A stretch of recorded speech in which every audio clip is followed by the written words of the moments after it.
দর্শক এটা হচ্ছে কাঠের ঘর। এই যে শ্রীনগর, বিক্রমপুর, মাওয়া যারা আসবেন তারা এরকম কাঠের ঘর দেখতে পারবে। তো পুরাটাই কাঠ দিয়ে 3টা তৈরি করা।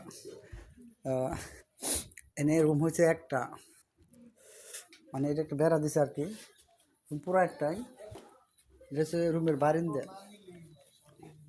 বারিন্দাটা অনেক বড় সড়ো, মানে দরজার থেকে এটা হচ্ছে দরজা। তো দরজা থেকে রুমের বারিন্দাটা দেখেন কাঠ দিয়ে তৈরি করা আর কি। এগুলো বলা হলো নোয়া কাঠ।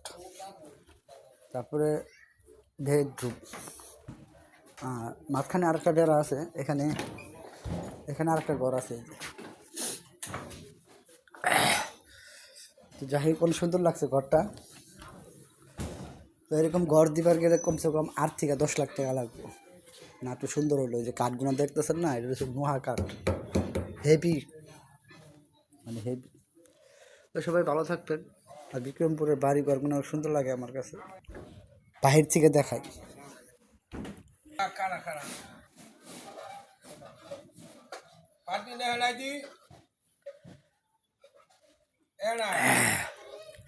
খারাপ দিতেছি ছবি, খারাপ উড়া ভিডিও কর একটা ঘর সহ ওই ভিডিও দিতেছে।